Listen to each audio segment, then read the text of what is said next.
back to another episode of the Butterfly Diaries podcast.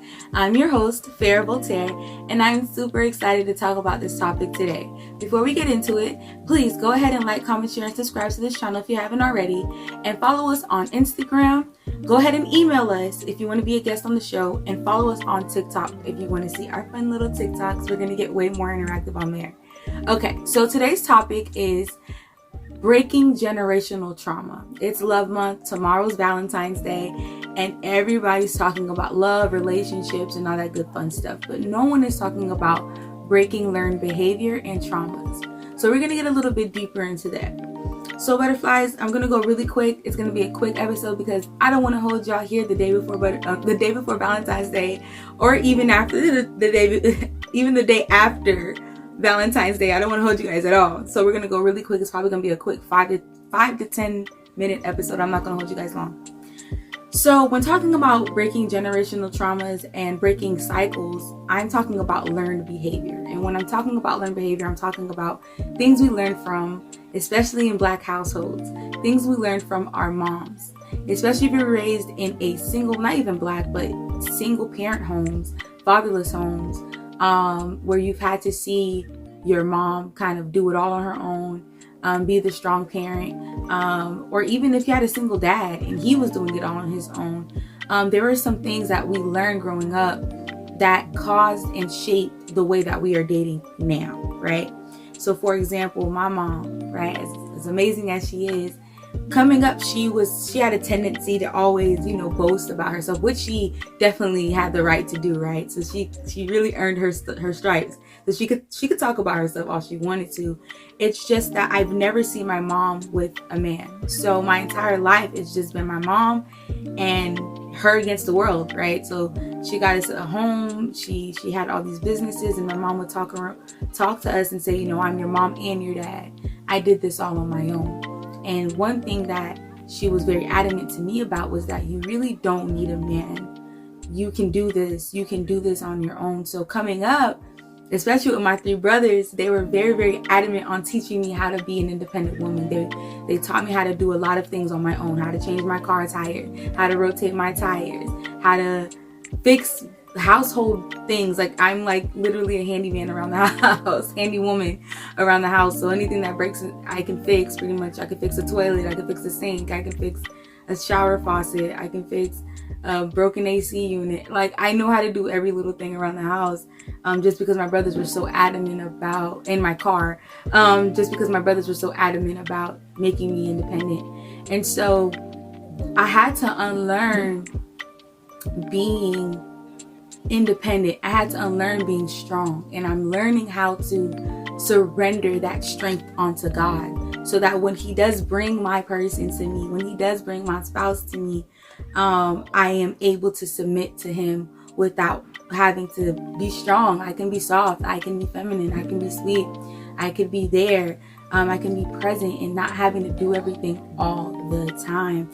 Once again, this is a learned behavior, y'all. I had to unlearn this. So this is what I'm saying. There are some things that your mom told you. There are some things that your aunts told you. There are some things that your grandmothers told you.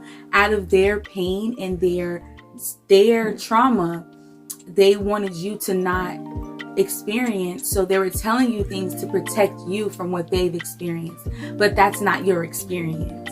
It had nothing to do with you. So telling you, you don't need a man, or date them all, sis, and or use them, and stuff like that. Things that older women tell younger ladies, that aren't good, because of their pain, their past pain, and their past trauma, and they're trying to protect you from experiencing that pain and that past trauma. But really what they're doing is giving you an unrealistic expectation for the next chapter. It's unfair to you, and it's unfair to the person whom God has for you, because they didn't do that to you, let alone they didn't do that to your mom.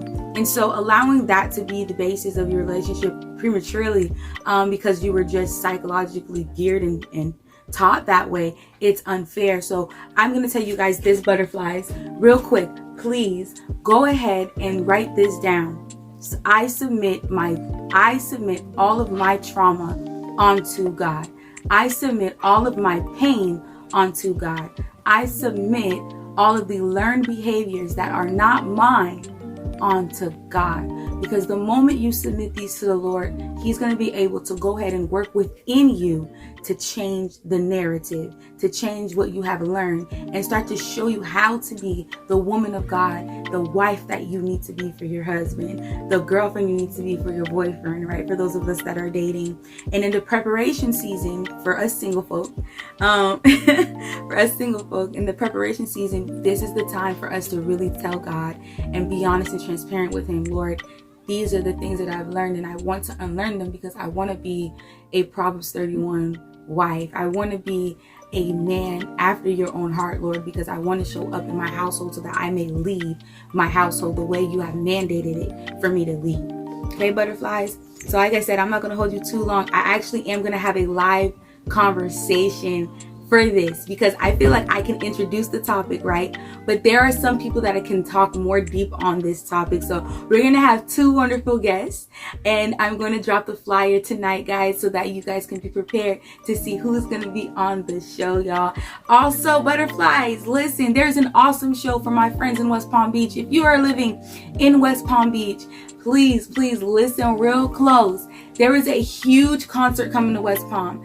Chandler Moore, the Grammy award-winning artist Chandler Moore, Jacqueline Carr, and many more artists are going to be in West Palm Beach in March, okay? They're going to be there, live full in effect. If you need tickets, it's going to be in the link in the description below, and you guys are going to be able to purchase those tickets. Guess what, guys?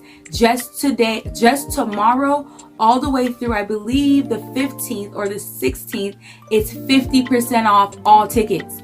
50% off all tickets, okay? So the link description below, only tomorrow and the 15th, they're going to be 50% off. So go ahead and click that link and get your ticket. This show is going to be sold out. I'm telling you guys. It's going to be at the Sunset Amphitheater in the Sunset Cove Amphitheater in Boca.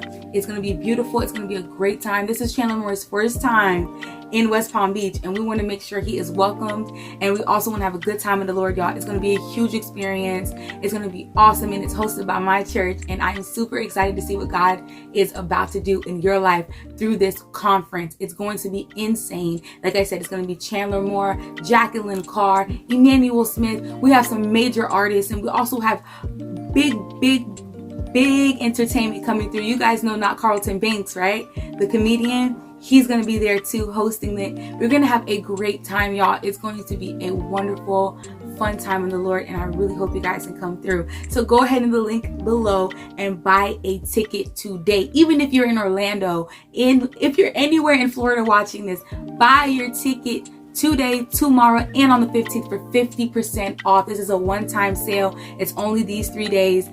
Get it while you can and while they last, okay? All right, butterflies. Without holding you guys any longer tonight, I want to go ahead and leave you guys with this thought. Your trauma does not define you. You define you. So begin to work on yourself. You got this, butterflies, and I love y'all to the utmost bottom of my heart. Look out for the live for the rest of this conversation. Butterflies, come on now. What do we do? Always fly high. All right, butterflies. See you next time. Thank you. Love y'all.